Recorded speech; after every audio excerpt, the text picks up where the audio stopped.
All rise and shout. It's time for What's Trending. For Jaron Hall, here's your time now.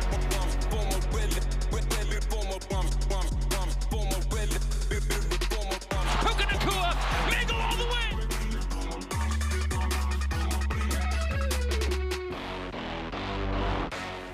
What's Trending is presented by Bodyguards, protection for a life worth living. Learn more at bodyguards.com. NFL Draft coming up in Kansas City, home of one Jason Shepard, April 27th through the 29th. Cougs have several projected NFL draft picks: Blake Freeland, Jaron Hall, Puka Nacua, maybe even Caleb Hayes. Shep, is it more important to you to have high BYU draft picks or a higher number of draft picks from BYU? I surprised myself on this one because I would have thought, after really diving into this, that I would have said the quality, that you want the higher draft picks. Because as we saw, well, look, when Zach Wilson was taken and all of the attention that BYU got because he was taken number 2 overall, I kind of figured that's where I would land. But I landed on getting more players in. It's the Costco principle. Well, you want a 3-pack. Yeah, I'll take a 3-pack. I'll take a plasma TVs. I'll take a 10-pack of BYU players in the NFL. The more players you have drafted into the NFL, the more opportunities you have for guys to stick. And you want more guys. Look, and you've always seen this to a certain degree, but it does feel like over the last 10 to 15 years, more and more middle round picks, late round picks are turning into big time performers and are really getting a look as opposed to just guys in the first 2-3 rounds. Yes. And so I think it's all about getting guys, having guys that have the talent to get the looks, and that teams are willing to say, yes, I am going to use one of my picks on you. Yeah, we could try and play the game and try and hope that we get you as a free agent, but we like you so much, we're going to use one of our draft picks, part of our currency, to buy in on you. So I think the more of that you can have, the more opportunities you have for guys to stick in the league. And I think that's what BYU needs. Get a bunch of guys in there and see what happens, because we've seen Jamal Williams, he gets in there. We've seen what he's done. Last year was fantastic. Taysom getting in. You have undrafted free agent. Undrafted free agent, obviously, but he's in the league. And once you're in, you have opportunities. And again, half the league's undrafted. Yes. So it's a situation where I think if you can get, the more draft picks you get in, the more chances you have of them sticking and being able to provide something for those teams. So that's where I land. I agree it's quantity. Now, what I don't want is just all in the 6th or 7th round, though. I would like some 4th and 5th rounders. You look at the last couple of years, certainly having Jamal Williams and Tyler Algier, who are day 3 guys, but early day 3 guys, and have stuck and have 1,000-yard seasons. Tyler obviously new. Jamal's seasoned vet now in the league and one of the biggest personalities. That matters, right? You look at the independence era by day. So day 1 is 1st round, day 2 is 2nd and 3rd round, day 3 is 4 through 7. Of course, we're kind of dealing in the 7-round era here. BYU's had 2 picks on day 1 in the independence era. That would be Ziggy Ansah, the 5th pick in 2013, Zach Wilson in 2021 as the 2nd pick. Ziggy had a really successful career. Zach navigating his way through New York now after 2 years with Aaron Rodgers probably coming in, as we mentioned. The day 2 picks have really been the ones that hit for BYU, though. Think of it: Kyle Van Noy, Fred Warner, Sione Takitaki, Brady Christensen now going into year 3 as a starting left guard for the Panthers. Those guys have really been where BYU has buttered its bread. I would like more day 2 picks. Blake Freeland, we hope, is a day 2 pick.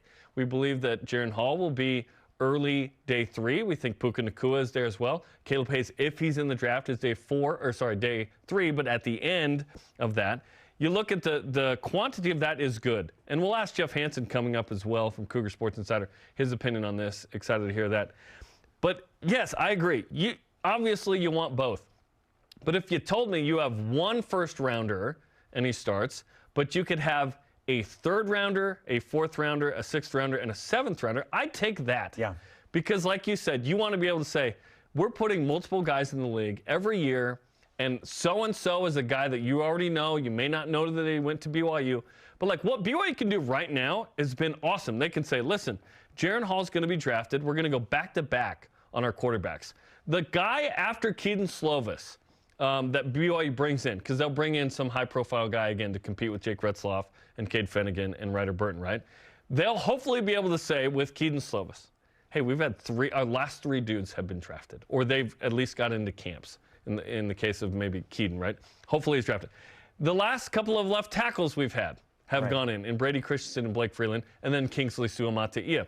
Oh, and running back is a thing that we do here as well, in Jamal Williams and Tyson Williams and Tyler Algier. That is awesome. And then you hope Caleb Hayes can get in, because now you go, hey, Chris Wilcox was picked, hopefully Caleb Hayes. We had a drought there where it was Derwin Gray in 93, 94. But guess what? We're putting guys in the league at all kinds of positions now. It's not just the quarterbacks and the mountain men, as Brady Papinga once called it, which I think is hilarious and accurate, that BYU's always been able to get the mountain men positions, which are O-line, tight end, linebacker. BYU can recruit all kinds of positions now. I really hope Ryan Rico gets a shot as well, where you're going, look, we're even doing special teams at this point. I agree with you that quantity is what we're hoping for. And that this year we can go 3+, and that next year you can continue that with at least Kingsley Suamataia, and then you keep it going. Because BYU right now is on a roll in the NFL draft. We have not had this sort of push by the Cougars in a long time, which we'll break down coming up. All right, let's push this conversation forward and discuss it through the lens of the Big 12 and moving forward. Oh, yeah, that. Yeah, that's still happening. Yes. How many guys do you think BYU needs to put in the NFL draft each year to become competitive in the Big 12? Is there a number?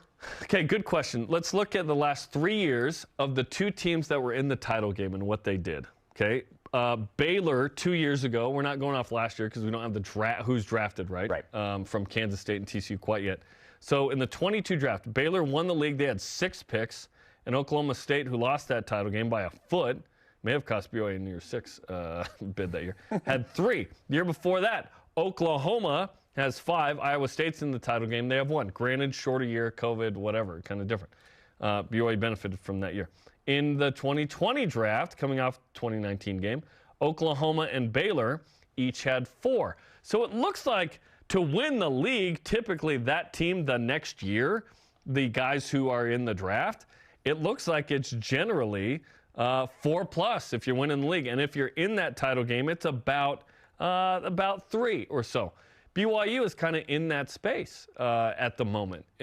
Last year it was just 1, of course, but this year BYU is going to have 3. Next year we're hoping BYU has several others. That matters. Now, can you win a Big 12 title with 3 guys who are? No, but you need 3 behind them, and then 3 behind them, and 3 behind them. Now, if you have, an NFL guy every 4th guy on the field, now you're in a position. It's not that simple. That's certainly one metric. But Oklahoma has been the best team in the Big 12 for a long time. They produced 16 picks the last 3 years. I went through and looked at the new Big 12 teams. Cincinnati's had 14 the last 3 years. They had 9 coming off the playoff after 2 years ago. And they're coming off their high as a football program. And that's the high ever. Yes. Baylor had 6, as mentioned. Kansas State is interesting. Now, Kansas State has had 1 pick the last 3 years, yet they won the league last year. They may have a couple in the draft this year, sort of merit that. But you look at a team like Baylor who's emerging, 11. That's 3rd most the last 3 years. BYU is tied for 9th with 6. Welcome to Power 5 football, where we're going, hey, we had 5 in 2020. It's like, well, join the club. Because BYU's had 1, 5, and then in 2020 had 0. It was a young group. The next 2 years they'd produce 6 picks. And then this year are going to produce 3 picks. So that number is getting better for BYU. But to compete in the Big 12, and maybe making the title game isn't compete, it's like, can you finish in the top 5 of the 14, at least for the first year? Yeah, you probably need 3 to 5 picks. I think BYU's tracking into that space more than they have been. Yeah, look, I mean, there's not a guarantee that you can have. There are a lot of teams that don't win a lot of college football games that put guys in the NFL. Talent, yes. So, but not like 3 to 5 a year. Correct. Maybe a guy or 2. I don't think there's like this magic number that every year if you have this, you can just go ahead and. Well, if it's like 10, sure. Right. The number that came to me is kind of where you landed on. I feel like if BYU can have 3 guys consistently, minimum, every year, that are getting drafted in the NFL. Number one, Yeah, I think that that'd be means awesome. that you have a really, really talented football program if you're consistently putting 3 guys in the NFL every year. But I also think, as a minimum of putting 3 guys in, that's going to put you in a spot to be competitive in your league. Yes. Now, obviously, BYU, as you said, is trending that way now. So the hope is Will that they that continue? becomes your baseline, and now you can start maybe adding to that, and where you're getting to 4 or 5. Now, some years, maybe you're only going to have 2. Other years, maybe you're going to put in 6. But if the average can be Yes, 3. I think 3 is kind of that number where if you can get an average of 3 guys in every year, you're a really good football team and you're winning games. There's only one team over the independence era for BYU that averages more than 3 a year. It's Oklahoma, 5.3. Baylor is next at 2.9, 2.6. Maybe 2 is the realistic number. That would kind of be like 7th among all the Big 12 teams.